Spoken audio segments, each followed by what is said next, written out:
Hello everybody, so I'm going to do my first World Cup preview for this year. We have the Cricket World Cup, the One Day International version. We also have a T20 version nowadays, 2020. So we have two World Cups. So this time I'm going to be doing the ODI one. This is kind of the original World Cup going back to 1975. So it happens usually every 4 years, but we had a 1992 and a 1996 before we went back onto the whole this sort of cycle. So 75, 79, 83, 87, and we had 92 and 96 for some reason. We went 99, 2003, 2007, 2011, 2015, 2019, and now 2023. This one, of course, is being hosted in India. Third time India's hosted. They also hosted in 2011 and 1987. So, this first match we're coming to is kind of a little bit of a tradition, at least of late. Don't know if this is a permanent tradition, where the two teams that faced each other in the last final are playing in the first match. So, 2019, the finalists were England and New Zealand. So they're going to be the teams that we're facing each other in the first match. So, that's the context, that's what we're looking at. Now, a lot of people would say, well, these are going to be the two teams to beat this time around. Well, 4 years is a long time, and also we have to kind of remember how they got into the final last time. So in 2019, England were hosts, and they were also the number one team. So they were the favourites to win. New Zealand were not. New Zealand were ranked like 7, 6, I don't know which ranking, but was nowhere near. They weren't expected to make the semi-finals. They were a chance of making the semi-finals. They just snuck in, and then they were just on such a big roll that they went through to the final and then very nearly won it. So that was a roll. Those sort of things can happen in cricket. Certainly happened for Pakistan in 1992. To some extent, Sri Lanka in 1996, and of course even going back to 87 with India. So India's victory in 87 was completely unexpected. In fact, we had three unexpected. So 83 India won, not 87. 87 Australia won, which is also quite unexpected. So we kind of had four unexpected results in a row. 83 India, I think they were ranked like 5th, 6th maybe. Then 87 Australia, who may have been ranked 7. 92 Pakistan, who were probably ranked about 6th. And then 96 Sri Lanka, who was probably ranked like 9th or 8th. And they were the winners. So we had 4 shock winners in a row, and really nothing since. So 1999, Australia were probably second favourites. Now they did have a bit of a tough run, and they had to win all their matches in a row, but they were probably second favourites behind Pakistan, or maybe third behind South Africa as well. So 2003 and 2007 were also Australia. And then, since then, 2011, 2015 and 2019, 3 in a row, we've had the host win. So before 2011, we never had the host win. And then now we've had it 3 in a row, and also all 3 times the hosts were ranked number 1 pre-tournament. So this year, India are ranked number 1 and India are the host. So what are we expecting? Well, we're expecting India to win. It's not a guarantee. Just because it happened 3 times in a row doesn't mean it'll happen every time, because it didn't happen before that. And in fact, once again, we had those 4 upsets in a row, absolute upsets. The biggest one was probably Sri Lanka's win in 96, the biggest upset of the 4. I wouldn't say Australia's upset in 1999. It was an upset in context, but not in terms of ranking. So we kind of had 5 upsets in a row in a sense. So anyway, so this year the rankings are expecting India and Pakistan to play off in the final, and I believe England's ranked 3rd. So England are a good chance of making the semi-finals. Now that could go up or down depending on how other teams react to the conditions in India. So we do have Sri Lanka, Bangladesh and Afghanistan, all subcontinental teams who will benefit from the conditions.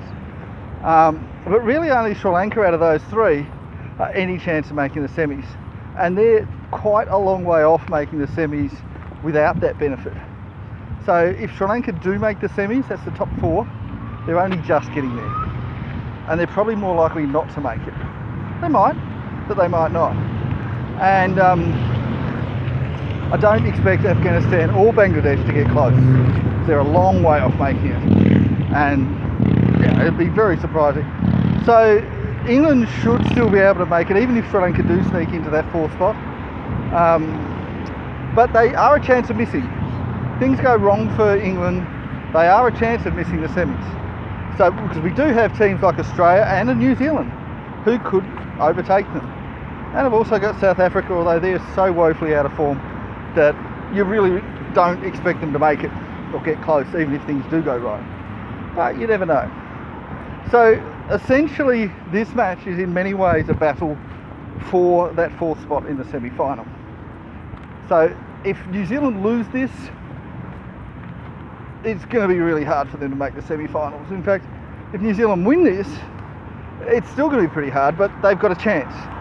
So for New Zealand, if they want to make the semi-finals, they need to win this match.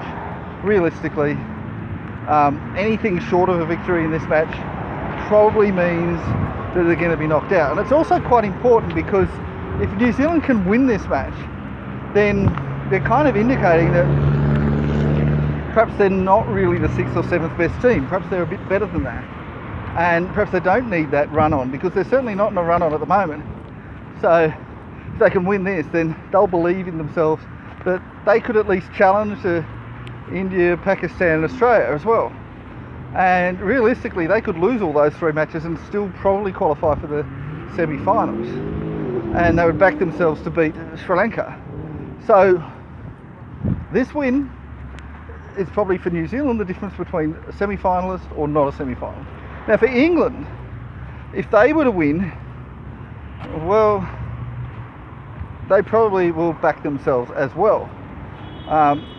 So for England, of course, they probably think that they could beat Australia, and they'd be considering themselves a chance of beating India or Pakistan. And really, they're probably the only 3 teams they'd really worry about. Maybe Sri Lanka, if they had all of their best players, which they don't have, and if they're in a bit of better form, which they're not. So, I mean, England did lose to Bangladesh, was it 2015 maybe, in one of the matches. But yeah, I don't see Bangladesh being a major threat. But look, significantly, if England win this, they can probably say they're going to make the semis. It's not yet a guarantee, but it'll pretty much make it very likely. Now, if England lose, they can still qualify, but it makes it that much harder because England are expected to win this match, and they would have been banking on this victory in their idea of making the knockouts. And of course, then they just think, well, anything can happen once you get to the knockouts. Because England will be thinking to themselves, okay, their 3 tough matches will be India, Pakistan and maybe Australia. And they'll be thinking they probably can beat Australia. So they're probably thinking, we're finishing 3rd. But if they lose to New Zealand, they're suddenly finishing 4th.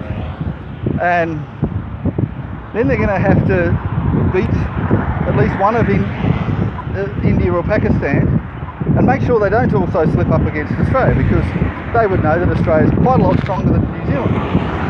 Now, the makeup of the teams, we've also got to pay attention to this. So the English team has strong, powerful batters at the start, and they bat right down to 9 or 10. So now a lot of teams have solid batsmen early on, or they have big hitting batsmen. But England's openers are both. Now, there's not very many of them in the world. Virat Kohli at his peak was like that, not anymore. Surya Kumar Yadav is like that in T20 cricket, not so much in one days. And maybe David Warner, maybe, but it's really hard to have that. And England have them both, and then they go through and every batsman strikes hard and gets a lot of runs. So then the problem is that, I mean, they can get none for 200 in 15 overs, and then you've lost your first wicket. 200 runs on the board, 15 overs gone, what the hell, you don't know what you can do after that. And they can do that sort of thing, or maybe at least none for 100 after 7 or 8 overs, fairly regularly, and it's really hard for a bowling team to come back.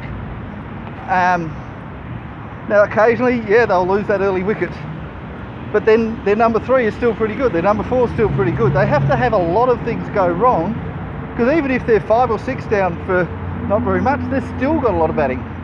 And that's the problem. You really have to bowl them out, and you have to take all 10 wickets, or at least 7 or 8. You're not going to be just take 1 wicket. Like if you're playing against Pakistan, you go, oh, I'll get Babar Azam out for a duck, match is over. That's not the case with England. So they're batting all the way down. Then they've got a lot of different bowlers. So if you have 1 or 2 bowlers that smashed around and has to be taken out of the attack, you've still got 6 more. And they've got variety of bowlers. There's really very few weaknesses. Now I'm going to highlight what the weaknesses are. So the first weakness is Ben Stokes. Now, I know we can say that he's a bit up and down and inconsistent, and he has more bad matches than good, but of course when he's good, he's very, very good. But that's not the weakness that I'm talking about. We sort of expect that. The weakness is he's not able to bowl at the moment. It's the 1 bowler short with him. So that's a bit of an issue. The second issue is Harry Brook. So Harry Brook is a test player who, until the recent Ashes Test series, averaged 100 and strike rate of about 120 in Test cricket. Now, but his ODI record is about an average of 19, strike rate like 70. So, not really performing in one-day cricket. Now, he was put into the side in the replacement of Rory Burns, who is an established ODI player who's getting on a bit in age. I'm not sure of his age, 34, 35 maybe. And Harry Brook's much younger. I think he's like 19 or 20. So they sort of added a useful player in at the expense of a more experienced player. And potentially Harry Brook, well, if he can do in ODIs what he did in tests, he could be amazing. But he's yet to do that. So it is a bit of a gamble. And there is a chance that he would be a hole in the side. A bit like how India tried to have Surya Kumar, or Sky as they call him, and tried to get him to do well in tests, and he just couldn't. And in fact, he's not really very good at ODIs either, but he is very good at T20s. And it is a bit of a risk to translate formats. So they're their 2 weaknesses. Now, as for New Zealand, their big weakness is Kane Williamson. Now, normally I'd say New Zealand relies so much on Kane Williamson that if you get him out, the match is over. But it's worse than that, because he has been out of the game for I think about 6 or 7 months. I'm not sure if he's playing this match. If he is, he'll be just coming back from injury, a long layoff. And yeah, for the player that is that much better than everybody else in the side that they rely on so heavily. New Zealand's not the only side to have just one player that they really rely on.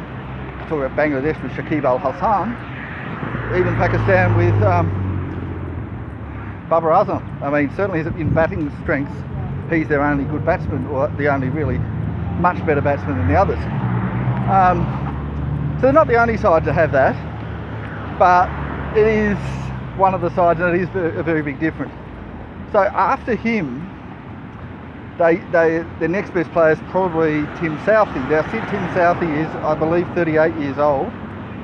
He's a bowler who usually opens the bowling and bats around 8 or 9.